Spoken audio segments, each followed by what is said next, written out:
Hello future doctor, welcome to info centre. যেমনটা কি তোমরা যারা এমসিসি কাউন্সেলিংয়ের রাউন্ড ওয়ানে যারা রেজিস্ট্রেশন করেছিলে, যারা এমসিসি কাউন্সেলিংয়ের রাউন্ড ওয়ানের জন্য যারা প্রস্তুত ছিলে, তোমাদের তো কলেজ অ্যালটমেন্ট হয়ে গেছে, তোমাদের তো যে অ্যাডমিশন প্রসেস শুরু হয়ে গেছে। তবে তোমরা যারা তোমাদের যে ড্রিম কলেজ পেয়েছো, অর্থাৎ তোমরা যারা পছন্দের কলেজ পেয়ে গেছো, তাদের তো ইটস ওকে, তাদের নিয়ে কোনো কথা নেই। তোমরা সিধা টিকিট কাটবে এবং তোমরা তোমাদের কলেজে গিয়ে অ্যাডমিশন নিয়ে নেবে। আগের ভিডিওতে আমি তোমাদের বলেছিলাম যে এই যে এমসিসি কাউন্সেলিং, তাদের কিন্তু ডেট কোনো চেঞ্জ হয়নি, অর্থাৎ এই অ্যাডমিশন ডেট এটা কিন্তু 11 থেকে 18 পর্যন্ত ছিল এবং আমি বলেছিলাম যে ডেট কিন্তু বাড়তে পারে, এবং ঠিক তেমনই আজকে কিন্তু এমসিসি আরেকটি তাদের যে শিডিউল প্রকাশ করেছে। সেই শিডিউলের মাধ্যমে কিন্তু তারা জানিয়ে দিয়েছে যে এই যে কাউন্সেলিংয়ের যে অ্যাডমিশন ডেট, অর্থাৎ রাউন্ড ওয়ানের জন্য যে অ্যাডমিশন ডেট, সেটা কিন্তু বেড়েছে। কত বেড়েছে, কতদিন পর্যন্ত বেড়েছে, সেটা আমরা সেই শিডিউলে আমরা দেখে নেব। অর্থাৎ এই যে শিডিউল, নতুন শিডিউল, এটা কিন্তু এমসিসি প্রকাশ করেছে। বাকি সব কিছু ঠিকই আছে এই শিডিউলে। যেহেতু তোমরা দেখো এই যে জয়নিং বা রিপোর্টিং টাইম, এটা কিন্তু বেড়েছে। এটা 14 আগস্ট থেকে 22 আগস্ট করা হয়েছে। এটা আগে কত ছিল? 11 আগস্ট থেকে 18 আগস্ট পর্যন্ত ছিল, যেটা তোমরা সবাই জানো। 11 আগস্টে তো রেজাল্ট আসেনি, তাহলে রেজাল্ট তো 13 আগস্টে এসেছে। তাই সেই জন্য 14 আগস্ট থেকে অ্যাডমিশন নেওয়ার জন্য এমসিসি বলেছিল। তাই 14 আগস্ট থেকে 22 আগস্ট এই পর্যন্ত, অর্থাৎ 22 আগস্ট পর্যন্ত সেন্ট্রালের যে অ্যাডমিশন প্রসেস সেটা চলবে। এমসিসি কাউন্সিলিং রাউন্ড ওয়ানে যাতে কলেজ অ্যালটমেন্ট হয়েছে, তোমাদের যে অ্যাডমিশন ডেট সেটা কিন্তু বেড়ে 18 তারিখ থেকে বেড়ে 22 তারিখ পর্যন্ত হয়েছে। এখন প্রশ্ন হচ্ছে, যারা আমাদের ওয়েস্ট বেঙ্গলে কাউন্সিলিংয়ে তোমরা যারা করাচ্ছ, তোমরা তো জানো যে আমাদের যে ওয়েস্ট বেঙ্গলের যে কাউন্সিলিংয়ের যে অ্যাডমিশন যে ডেট, সেটা কিন্তু আমাদের 21, 22, 23 এই 3টে দিন ধার্য করা ছিল। তাহলে এখানে আমরা দেখতে পাচ্ছি যে সেন্ট্রালের অর্থাৎ এমসিসির ক্ষেত্রে আমরা দেখতে পাচ্ছি 22 তারিখ পর্যন্ত তাদের অ্যাডমিশন প্রসেস চলবে। 22 তারিখ পর্যন্ত তাদের অ্যাডমিশন প্রসেস চলবে এবং তারপরে 23 তারিখে কিন্তু দেখো এরা ডেটা শেয়ার করবে স্টেটকে। অর্থাৎ 23 তারিখের আগে স্টেটের কোনো অবস্থাতেই অ্যাডমিশন প্রসেস শুরু হবে না। তাহলে আমাদের স্টেটের ক্ষেত্রে যে অ্যাডমিশন ডেট যেটা ছিল 21, 22, 23, নিশ্চয়ই এই ডেটে আর তোমাদের অ্যাডমিশন হবে না। অর্থাৎ আবার WBMCC নতুন করে একটি শিডিউল প্রকাশ করতে হবে। তবে এটা ছিল রাউন্ড অন কাউন্সিলিং এর যে অ্যাডমিশন ডেট নিয়ে যে একটি আপডেট, সেই আপডেটটি এখানে দেখো, যেটা আমি তোমাদের সঙ্গে শেয়ার করলাম। রাউন্ড অন স্টেটের ক্ষেত্রে 21, 22 এবং 23 এই 3 দিন ছিল অ্যাডমিশন ধার্য করা ছিল অ্যাডমিশনের জন্য। তাহলে যেহেতু আমরা সেন্ট্রালের ক্ষেত্রে দেখলাম যে তাদের অ্যাডমিশন ডেট বেড়ে 14 থেকে 22 করা হয়েছে এবং 23 তারিখে ডেটা শেয়ারের ডেট রেখেছে ওটা এমসিসি। তাহলে 24 তারিখে থেকে তোমাদের অর্থাৎ স্টেটের কাউন্সিলিংয়ের যে অ্যাডমিশন প্রসেস, আমি অ্যাডমিশন প্রসেসের কথা বলছি, বাকি প্রসেস তো যেমন চলছে সেটা চলবে। অর্থাৎ স্টেটের ক্ষেত্রে রাউন্ড ওয়ানের যে অ্যাডমিশন, সেটা কিন্তু 24 আগস্টের আগে শুরু হওয়া সম্ভব হবে না, এটা তো পরিষ্কার এখানে। এখন আমি তোমাদের সঙ্গে কতগুলো গুরুত্বপূর্ণ পয়েন্টে আলোচনা করব। যেহেতু সেন্ট্রালের যে অ্যাডমিশন প্রসেস এটা শুরু হয়েছে এবং আমাদের স্টেটের কিন্তু আজকে তোমরা দেখলে যে স্টেটের র্যাঙ্ক কিন্তু এটা রিলিজ হয়েছে। অর্থাৎ কালকের থেকে তোমাদের চয়েস ফিলিং শুরু হবে, এরপরে আমাদের কিন্তু স্টেটের যে র্যাঙ্ক অর্থাৎ পাবলিকেশন অফ রেজাল্ট অর্থাৎ কলেজ অ্যালটমেন্ট, সেটা কিন্তু 20 তারিখে তোমরা জেনে যাবে। এখানে অনেকে তোমরা কমেন্ট করে আমার কাছে জানতে চেয়েছো যে আপগ্রেডেশনের ব্যাপারটা নিয়ে আর একটু ডিটেলসে আলোচনা করবার জন্য। তাহলে এখানে আমি আপগ্রেডেশন এবং রেজিগনেশন এই দুটো জিনিস নিয়ে আজকে এখানে আমি ডিটেলস আলোচনা করব। অর্থাৎ আপগ্রেডেশন আর রেজিগনেশন দুটো কিন্তু এক জিনিস নয়, ঠিক আছে? আর কখন আপগ্রেডেশন করা উচিত আর আপগ্রেডেশনের জন্য কাদের কাদের যাওয়া উচিত, এটাও আমি এখানে আলোচনা করব। যে এই যে আপগ্রেডেশন ব্যাপারটি, এটা একটু ভালো করে খেয়াল করো। কারণ এই আপগ্রেডেশনই তখন তোমার একটাই হাতিয়ার থাকবে, যদি তুমি কোনো কলেজে ভুল করে অ্যাডমিশন নিয়ে থাকো, বা ধরো তুমি পরিস্থিতির জন্য অ্যাডমিশন নিয়ে নেওয়ার পরে তোমার এখন মনে হচ্ছিল যে আমার কি আর কোনো উপায় আছে যে আমি ওই কলেজে যেতে চাই না, এবং আমার যে এই যে কাউন্সিলিংয়ের যে ভ্যালিডিটি সেটাও আমার বজায় থাকে, এবং তোমার যে সিকিউরিটি ডিপোজিট সেটাও যাতে তুমি ফেরত পাও। তাহলে এই যে কন্ডিশনগুলোর মধ্যে তুমি পড়তে পারো, যদি এই আপগ্রেডেশন প্রসেসটি তোমার ঠিকঠাক জানা থাকে, তাহলে তুমি কনফিডেন্টের সঙ্গে তুমি আপগ্রেডেশন দিয়ে নেক্সট তোমার যে পছন্দের কলেজ সেটাই তুমি যেতে পারবে। তাহলে চলো দেখে নিই যে কোন সিচুয়েশনে আপগ্রেডেশন ব্যাপারটা হয়। সাপোজ ধরো এই যে রাউন্ড অনের যে কলেজ অ্যালটমেন্ট সেটা তোমার নামে অ্যালটমেন্ট হয়েছে, তাহলে ধরে নিলাম এই যে রাউন্ড ওয়ানের রেজাল্ট বেরিয়েছে। এখানে কি হয়, তিনটে কেস হয়, তিনটে কেস হতে পারে। এক, কলেজ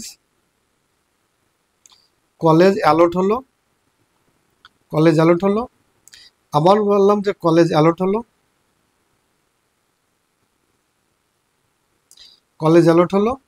আবার এখানে একটা হতে পারে কলেজ অ্যালট হলো। দেখো তিনটে ক্ষেত্রে আমি এখানে বললাম কলেজ অ্যালট হলো। আর একটা এখান থেকে একটা অপশন আসতে পারে অ্যালট হলো না, অ্যালট হলো না।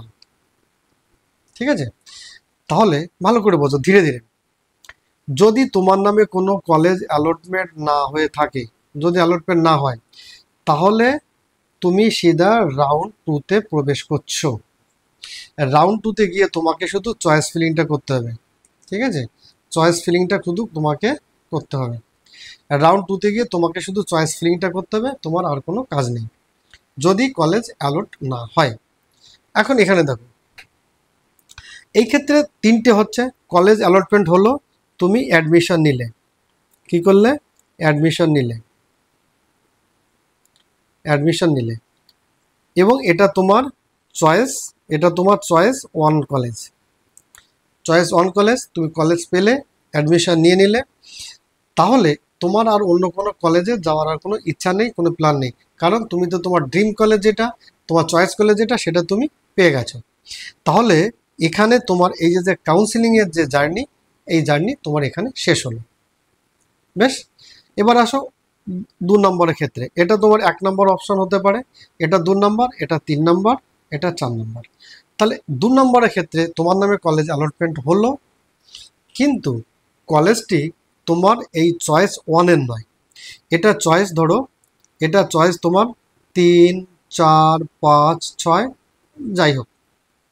তাহলে এই 2 নম্বর কেসের ক্ষেত্রে তোমার কলেজটি এমন কলেজ হলো, তুমি মনে মনে ভাবছো যে ওই কলেজে যদি আমি অ্যাডমিশন নিই, আমি এমবিবিএস করব, তবে আমি এর থেকে বেটার কলেজ পাওয়ার জন্য চেষ্টা করব। অর্থাৎ তোমার যে র্যাঙ্ক, তাহলে সেই র্যাঙ্ক অনুযায়ী তুমি এক্সপেক্ট করছো যে দ্বিতীয় রাউন্ডে বা তৃতীয় রাউন্ডে তুমি এর থেকে বেটার কলেজ পাবে। আচ্ছা, এখানে আরেকটা কথা বলে রাখি, রাউন্ড 1-এ সবসময় কিন্তু সব কলেজ পার্টিসিপেট করে না। অর্থাৎ কোনো কোনো কলেজ তারা কিন্তু রাউন্ড 2-তে ডাইরেক্ট এন্ট্রি মারতে পারে এবং ডাইরেক্ট রাউন্ড 2 থেকে তাদের কাউন্সিলিং করাতে পারে। যাই হোক, তবে আমি এখানে বলবো যে বেটার কলেজ যেগুলো, ভালো কলেজ যেগুলো, সেটা কিন্তু রাউন্ড 1-এর পরে তার অপশন অনেকটা কমে যায়। ডিয়ার স্টুডেন্ট, তাহলে মতো অবস্থায় যে তোমার ফার্স্ট প্রিফারেন্সের নয়, কিন্তু কলেজটি পেয়েছো, তোমার মনে হচ্ছে যে আদার কলেজ যদি না পাই তাহলে ওই কলেজে আমি এমবিবিএস করব, সেক্ষেত্রে তুমি কি করবে, কলেজে যাবে এবং অ্যাডমিশন নেবে, অ্যাডমিশন নেবে। ঠিক আছে, অ্যাডমিশন নেওয়ার সঙ্গে সঙ্গে এখানে তোমার কাছে অপশন জানতে চাইবে। কি জানতে চাইবে? অপশন। তুমি কি আপগ্রেডেশন করতে চাও? যখন তোমার কাছে এই জানতে চাইবে কলেজ কর্তৃপক্ষ, অর্থাৎ যখন তোমার অ্যাডমিশন প্রসেস শেষ হবে, সঙ্গে সঙ্গে তোমার কাছে জানতে চাইবে যে তুমি কি আপগ্রেডেশন নিতে চাও, এখানে তুমি কি করবে? ইয়েস করবে। অবশ্যই তুমি এখানে ইয়েস করবে। এখানে যদি ইয়েস না করো, তাহলে তোমার এই কেসটি এই কেসে ফর্ম হয়ে যাবে। অর্থাৎ কলেজ কর্তৃপক্ষ ধরে নেবে যে তুমি এই যে অ্যাডমিশনটি নিলে এটাই তোমার ফাইনাল। তাহলে at the time of admission তুমি কি করবে? ওখানে উইলিংনেসটা দিয়ে আসবে, অর্থাৎ ইয়েস করে আসবে। এবার 3 নম্বরে এসে কী হবে? এই 3 নম্বরে এসে ধরো তোমার নামে কলেজ অ্যালট হয়েছে, আর এমন কলেজটি তোমার নামে অ্যালট হয়েছে যেখানে তুমি এমবিবিএস করতে যাবে না।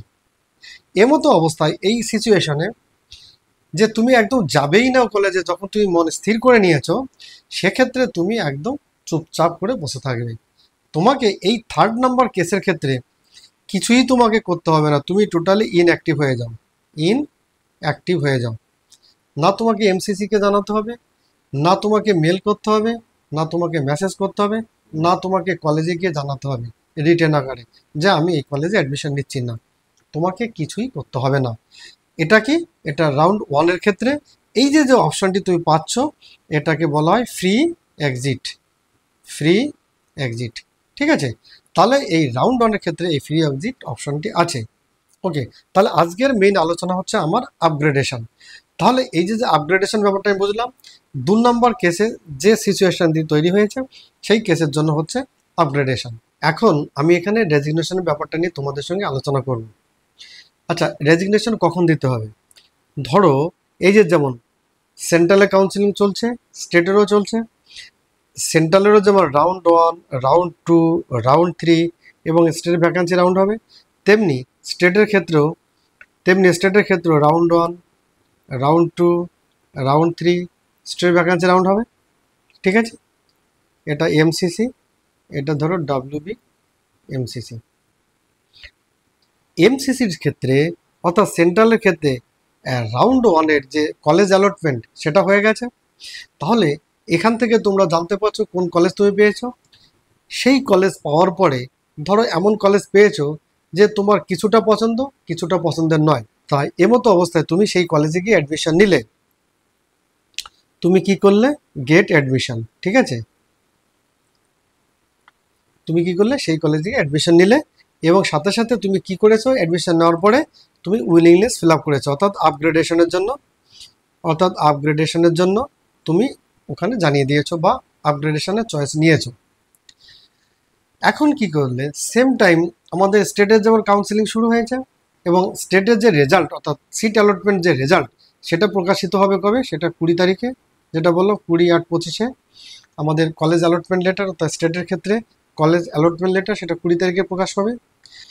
এখন কি হবে? এই যে এমসিসির ক্ষেত্রে তুমি যে কলেজে অ্যাডমিশন নিয়েছো সেখানে গিয়ে আপগ্রেডেশনও দিয়েছো। এখানে ধরো এমন একটি এমস পেলে, ধরো তুমি এমস মাদুরাই পেলে, এমস মাদুরাই পেলে। ঠিক আছে, কিন্তু তুমি অ্যাডমিশন নিয়ে রেখেছিলে। এখন তুমি এখানে দেখলে যে স্টেট কাউন্সিলের ক্ষেত্রে তুমি কি পাচ্ছ? এমসিকে বা এসএসকেএম তুমি পেয়ে যাচ্ছ। ঠিক আছে, তাহলে এখন তুমি চাইছো যে এই যে তুমি মাদুরাই অ্যাডমিশন নিয়েছিলে, মাদুরাই থেকে তুমি শিফট করবে এসএসকেএম বা এমসিকেতে, অর্থাৎ অর্থাৎ এমসিসি থেকে তুমি ডাব্লিউবি এমসিসিতে শিফট করছো। যখন তুমি সেন্ট্রাল থেকে স্টেটে শিফট করবে সেই ক্ষেত্রে তোমার হবে রেজিগনেশন, অর্থাৎ তুমি এই মাদুরাই থেকে যখন এমসিকেতে আসবে সেক্ষেত্রে তোমাকে কি নিতে হবে? রেজিগনেশন। বোঝা গেল? সেক্ষেত্রে তোমাকে নিতে হবে রেজিগনেশন। এই রেজিগনেশন দিয়ে এখানে আরও তোমার কাজ আছে। এখানে যেহেতু তোমার অরিজিনাল ডকুমেন্টস এরা নিয়ে নেয়, তাহলে রেজিগনেশন দেওয়ার পরে অরিজিনাল ডকুমেন্টস কালেক্ট করে তোমাকে স্টেটে এসে যে নির্দিষ্ট টাইম আছে টাইমের মধ্যে কিন্তু তোমাকে এসে জয়েন করতে হবে। আরেকটি ইম্পর্টেন্ট কথা, এই যে রেজিগনেশনের টাইম এটাও কিন্তু শিডিউলে আছে। তোমরা যারা সেন্ট্রাল কাউন্সিলিংয়ে পার্টিসিপেট করেছিলে এবং অ্যাডমিশন নিতে যাচ্ছ এবং যদি তোমার মনে হয় যে তুমি স্টেট কাউন্সিলিংয়ে আসতে পারো, সেক্ষেত্রে কিন্তু মাথায় রাখবে রেজিগনেশন দিয়ে রিলিভিং লেটার নিয়ে এসে কলেজে জয়েন করতে তোমাকে কিন্তু অনেক কম সময় পাবে। তাহলে তুমি বুঝে কিন্তু অ্যাডমিশন নেবে। অর্থাৎ আমি বলবো যদি তোমার কলেজ অনেক দূরে হয়ে থাকে তাহলে তুমি অ্যাডমিশন তখনই নাও যে তুমি আর ওখান থেকে আসবে না, মানে ওই কলেজে তুমি এমবিবিএস করবে। তাহলে এই ক্ষেত্রে আরেকটা জিনিস করতে পারো, 20 তারিখে আমাদের স্টেটের কিন্তু যে কলেজ অ্যালটমেন্ট বেরিয়ে যাবে, সেক্ষেত্রে তুমি তো জেনে যাবে যে তুমি কোন কলেজটি পাচ্ছ। যদি তোমার এখানে পছন্দের কলেজ হয়ে থাকে আর সেন্ট্রালের ক্ষেত্রে যদি তোমার প্রথম পছন্দের সারির যদি কলেজ না থাকে, তাহলে তুমি কি করো? যেহেতু সময় পাচ্ছ তাহলে তুমি সেন্ট্রালের ক্ষেত্রে গেলেই না, তুমি অ্যাডমিশন নিলেই না, তাহলে এই যে রিলিভিং লেটার নিয়ে আসা রেজিগনেশন দেওয়ার গল্পটাই তোমার কাছে থাকবে না, তাহলে তুমি ডাইরেক্ট স্টেটে অ্যাডমিশন নিয়ে নিতে পারবে। এটা একটা দিক। আর একটা দিক যেটা বললাম, যখনই স্টেটের লিস্ট প্রকাশিত হবে ওখান থেকে সিধা তুমি রিলিভিং লেটার নেবে, অরিজিনাল ডকুমেন্ট নেবে আর সিধা ফ্লাই ধরে সিধা কলকাতা চলে আসবে, এসে তোমার যে পছন্দের কলেজ সেখানে অ্যাডমিশন নেবে। এখন এটা ডিপেন্ড করবে তোমার উপরে, সামগ্রিক তোমার উপরে, তুমি কতটা টেনশন নিতে পারবে, কতটা তুমি এই যে ঝুট ঝামেলা সেটা তুমি কতটা সহ্য করতে পারবে, কতটা তুমি মানিয়ে নিতে পারবে, কতটা করে উঠতে পারবে, তার উপরে ডিপেন্ড করবে। তাহলে আশা করছি এখানে ব্যাপারটি তোমাদের আমি ক্লিয়ার করতে পেরেছি যে কখন তোমাকে রেজিগনেশন দিতে হবে আর কখন তোমাকে আপগ্রেডেশনের জন্য ফর্ম ভরতে হবে। ওকে, তাহলে সংক্ষিপ্ত আকারের ব্যাপারটি আরেকবার বলে রাখি যে যখন তোমার নামে কলেজ অ্যালটমেন্ট হলো তুমি সেই কলেজে গিয়ে অ্যাডমিশন নিলে, সাথে সাথে তুমি কি করবে যে তুমি আপগ্রেডেশনে যাবে, তাহলে তুমি ওখানে আপগ্রেডেশনের জন্য জানিয়ে দিলে। এরপরে তুমি যদি সেন্ট্রাল থেকে যদি স্টেটের কাউন্সিলিংয়ে পার্টিসিপেট করো, স্টেট কাউন্সিলিংয়ে যদি তোমার জন্য ভালো কলেজ অ্যালটমেন্ট হয়, তোমার পছন্দের কলেজ অ্যালটমেন্ট হয়, তাহলে যখন তুমি সেন্ট্রাল থেকে স্টেটে শিফট করবে, সেই ক্ষেত্রে তোমার সেন্ট্রালে রেজিগনেশন দিয়ে সেখান থেকে রিলিভিং লেটার নিয়ে এসে নতুন কলেজ অর্থাৎ স্টেটের কলেজে তোমাকে অ্যাডমিশন নিতে হবে। এটা হচ্ছে ব্যাপার। তাহলে আমি এখানে বলতে পারি যে এই আলোচনা থেকে, যদি তুমি ধরো সেম প্যারালালে থাকো, ধরো এমসিসিতেই আছো, এমসিসি রাউন্ড 1 থেকে রাউন্ড 2তে তোমার নামে কলেজ অ্যালটমেন্ট হলো, সেক্ষেত্রে তুমি কেবলমাত্র যে আপগ্রেডেশন দিয়েছো সেটাই কাজ হবে, অর্থাৎ এই কলেজ থেকে ডকুমেন্ট নিয়ে এসে এই কলেজে অ্যাডমিশন নিতে পারবে। অর্থাৎ যখন তুমি এমসিসি থেকে ডাব্লিউবিএমসিসি বা স্টেটের কাউন্সিলিংয়ে আসবে, সেক্ষেত্রে তোমাকে এমসিসিতে রেজিগনেশন দিয়ে রিলিভিং লেটার নিয়ে এসে স্টেটে তোমাকে জয়েন করতে হবে। ভাইস ভার্সা, যখন তুমি স্টেট থেকে সেন্ট্রালে আবার স্টেটে কাউন্সিলিং করালে, সেখানে যে কলেজ পেলে দেখা গেলো দ্বিতীয় রাউন্ডে তুমি এমসিসিতে তার থেকে বেটার কলেজ পেলে, তাহলে যখন তুমি আবার ডাব্লিউবিএমসিসি থেকে যখন আবার এমসিসিতে আসবে, তাহলে তোমাকে এখানে কি করতে হবে, এখানে তোমাকে রেজিগনেশন দিয়ে রিলিভিং লেটার নিয়ে এসে আবার নতুন করে এই এমসিসিতে যে কলেজ অ্যালটমেন্ট হলো সেই কলেজে তোমাকে জয়েন করতে হবে। এবং এই যে তোমাকে রেজিগনেশন দেওয়া, এই রেজিগনেশন দেওয়ার জন্য কিন্তু একটা নির্দিষ্ট ডেট থাকবে, শিডিউলে কিন্তু ডেট থাকবে, সেই ডেটের মধ্যে কিন্তু তোমাকে ওখানে গিয়ে রেজিগনেশন দিয়ে রিলিভিং লেটার নিয়ে আসতে হবে, এটা কিন্তু মাথায় রাখবে। তাহলে আশা করি এই ব্যাপারটি তোমাদের ক্লিয়ার করতে পারলাম, কখন তোমাকে আপগ্রেডেশন দিতে হয় এবং কখন তোমাকে রেজিগনেশন দিতে হয়, এবং এর সাথে সাথে এই যে ফ্রি এক্সিট সেটাও একবার আমি এখানে আলোচনা করলাম। তো ডিয়ার স্টুডেন্ট, আজকে এই ভিডিওতে আমি তোমাদের সঙ্গে কী কী আলোচনা করলাম, যে তোমাদের এই যে অর্থাৎ এমসিসি কাউন্সিলিংয়ের যে তোমাদের অ্যাডমিশনের যে ডেট সেটা এক্সটেন্ড হয়েছে, অর্থাৎ 14 থেকে 22 তারিখ পর্যন্ত করা হয়েছে। তারপর আমি এখানে তোমাদের সঙ্গে আলোচনা করলাম যে কখন তোমাকে আপগ্রেডেশন জন্য ফর্ম ফিল আপ করতে হয় বা উইলিংনেস কখন দিতে হয়, এবং কখন তোমাকে রেজিগনেশন দিতে হয়, এবং রেজিগনেশন কার কার ক্ষেত্রে হয় সেটা যেমন আলোচনা করলাম, এবং এবং আপগ্রেডেশন কখন হয় এবং কোন ক্ষেত্রে হয় সেটাও এখানে আলোচনা করলাম। তো আশা করি যে তোমাদের এই আপগ্রেডেশন এবং রেজিগনেশনের ব্যাপারটা এখানে ক্লিয়ার হলো। তো ডিয়ার স্টুডেন্ট, আজ এই পর্যন্ত, তোমরা সবাই ভালো থেকো, সুস্থ থেকো, থ্যাংক ইউ।